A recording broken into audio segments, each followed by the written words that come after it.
relevansi tentang, karena banyak perdebatan juga untuk yang mungkin baru belajar atau yang sudah lama belajar juga pun ini masih belum bisa mengelaborasi antara sains dan agama. Nah, menurut pandangan Mas Abrang itu elaborasi antara sains dan agama itu seperti apa, dan apakah itu bisa sejalan ataukah memang itu satu hal yang memang tidak bisa dipisahkan?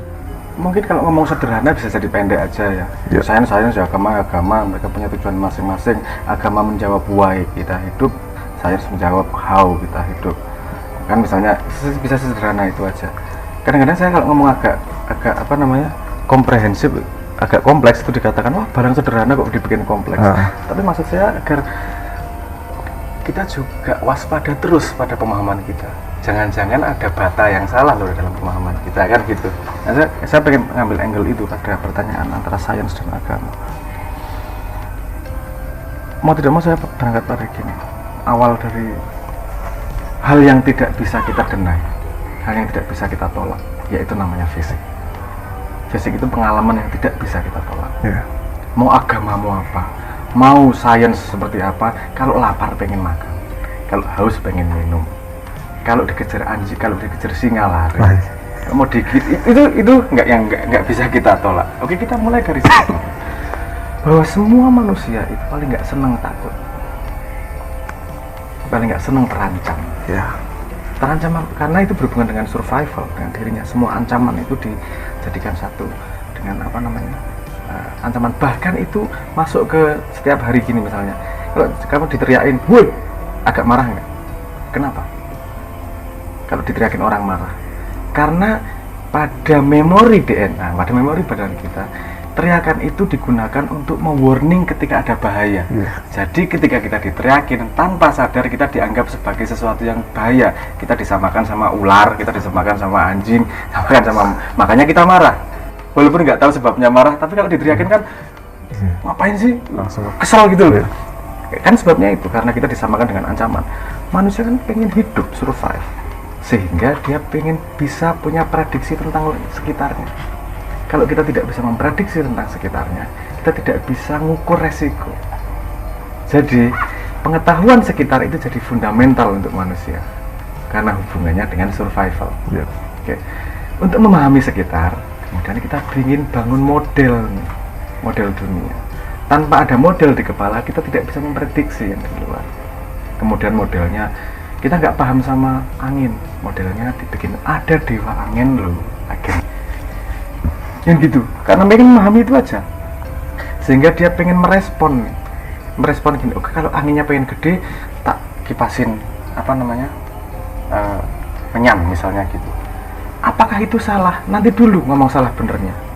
Ini ada slicing, pengen lihat motivasinya dulu. Motivasinya adalah manusia pengen memahami dunia di luarnya agar dia tidak merasa terancam, agar dia bisa memprediksi dalam tanda petik apa yang akan terjadi, kan gitu. Nah, agama itu kan memberi model kepada dunia. Gimana sih dunia itu? Saya diciptakan oleh Tuhan, saya ini juga ciptaan oleh Tuhan. Efeknya seharusnya dengan kesadaran itu kita semakin sayang sama ciptaan Tuhan yang lain, menghargai kejujuran, menghargai membantu orang lain, kan itu akan worldview itu akan membuat output tertentu dalam society atau dalam diri manusia. Worldview, yang penting worldview itu tadi. Saya nggak ngomong worldview mana yang benar ya, nanti dulu itu. Tapi pentingnya worldview itu tadi, karena tanpa ada worldview kita jadi bingung ngadepi hidup. Anda kalau tidak punya keyakinan penuh bahwa gravitasi bekerja 100% setiap hari, Anda nggak akan berani kencing ataupun nanti bisa kemana-mana. Itu kan worldview yang kita bangun tanpa sadar di kepala. Nah, sains itu sebuah alat untuk bisa memprediksi apa yang ada di sekitarnya. Dia nggak ngomong klaim kebenaran atau salah. Yang dia klaim ini jadi gini lagi, bener salah tuh apa sih? Bener kan in preposisi terhadap sesuatu nih. Misalnya gini, kalau kita ngobrol itu selalu ada common asumsi yang implisit. Saya tanya gini,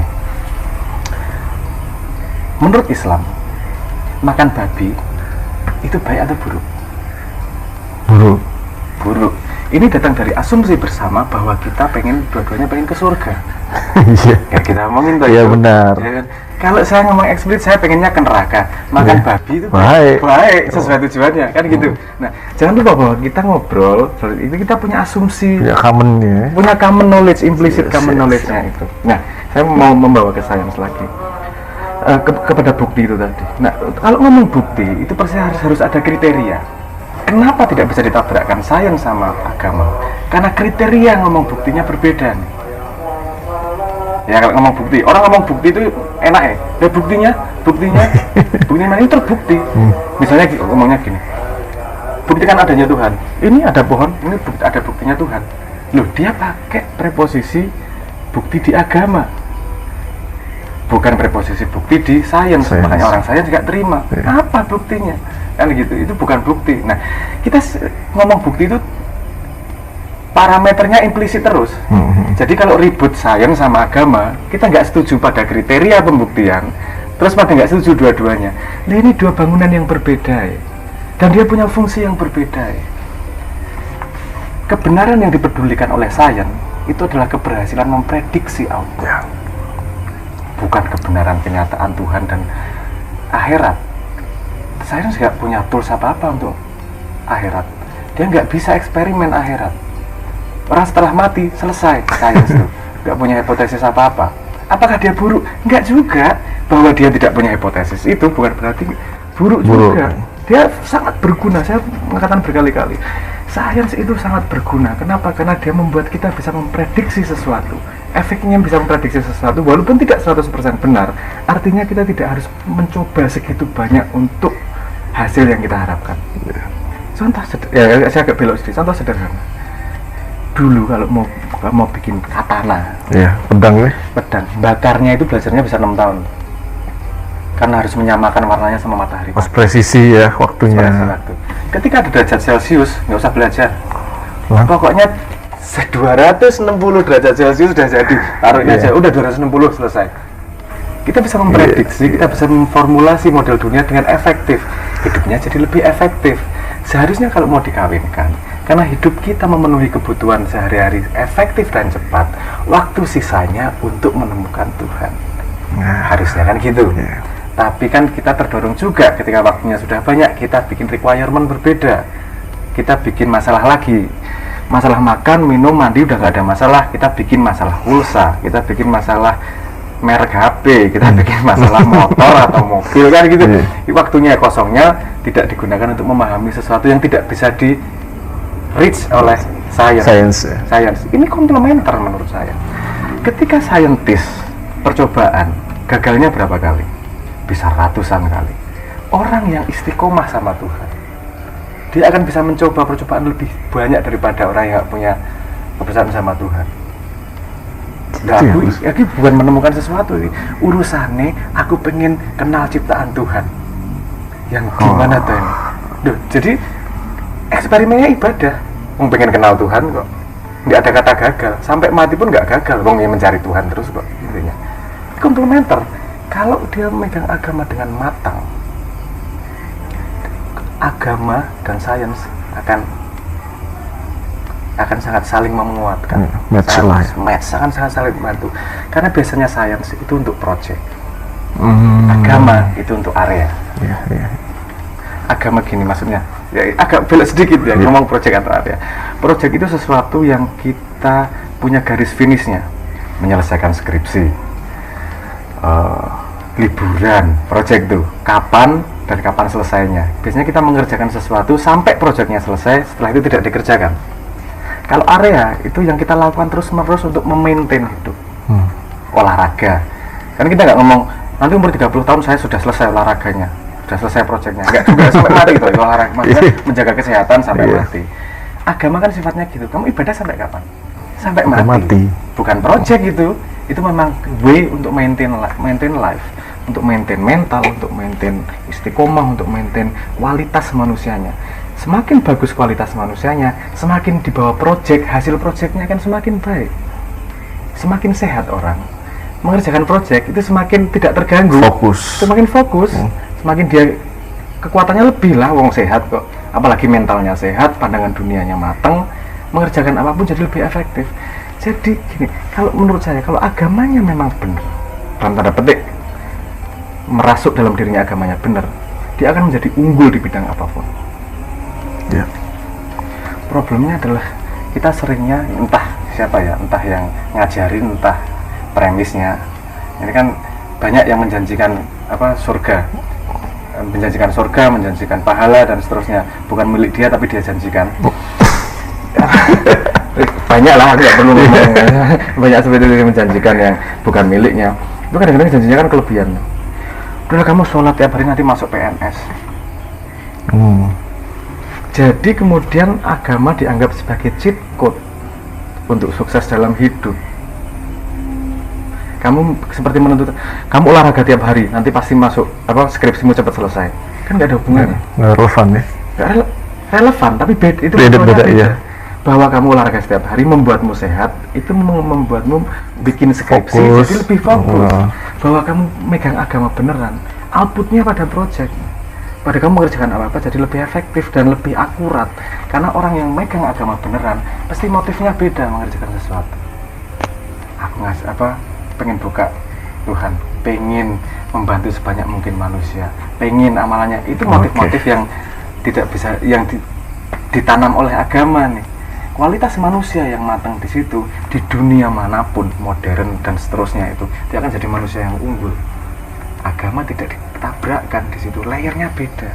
Kalau agama itu urusan manisnya, kalau peradaban modern dan seterusnya, project ini urusan mangga atau jeruk atau rambutan.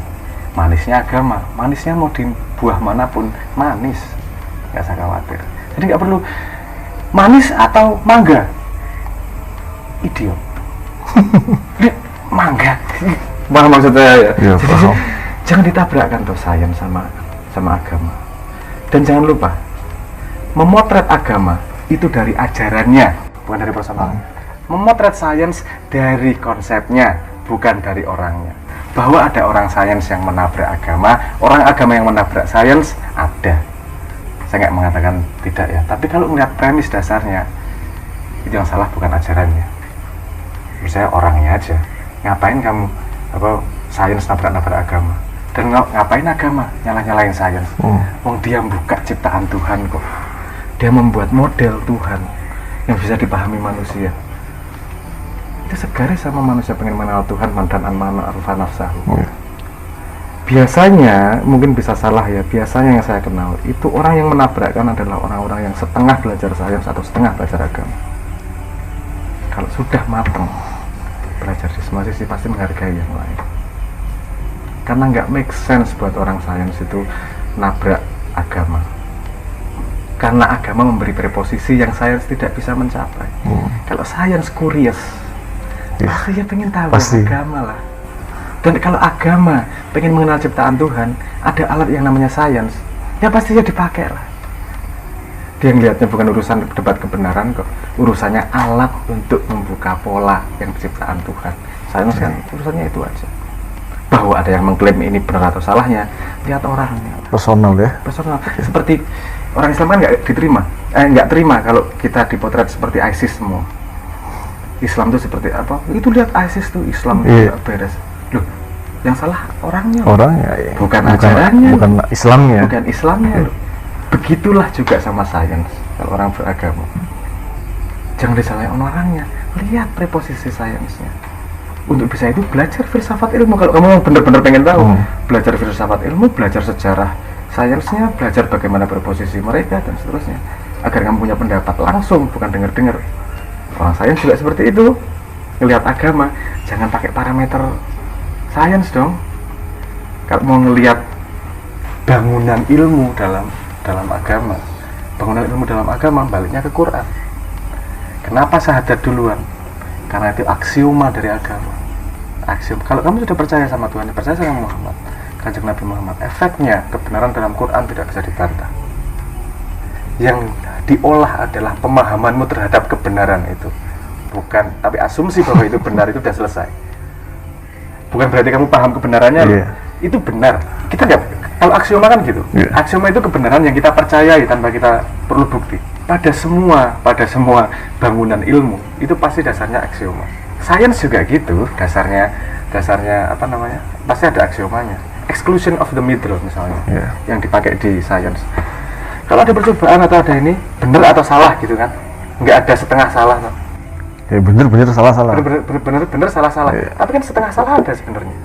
Cuman dengan sengaja itu di exclusion. Wow. Exclusion of the middle. Jadi yang tengah-tengah itu dianggap nggak ada. Pokoknya benar atau salah. Apakah itu akurat? Belum tentu, tapi itu efektif untuk membangun dunia sains nih. Nah, buktikan kalau itu benar. Ini aksioma. Aksioma itu kita setujui pakai. Oke ya, tanpa kita percaya itu kita pakai. Makanya Islam aksiomanya syahadat. Sehingga itu punya efek berikutnya. Sains aksiomanya beda lagi. Kriteria pembuktiannya beda. Agama kriteria pembuktiannya beda. Pada bangunan yang mereka bisa berdiri sendiri, tapi ketika pada kehidupan nyata bisa ditumpuk.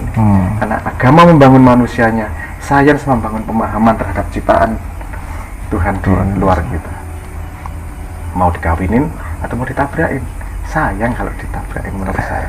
Dua-duanya nggak mungkin terjadi kalau tidak atas izin Tuhan juga. Ya. Pandangan saya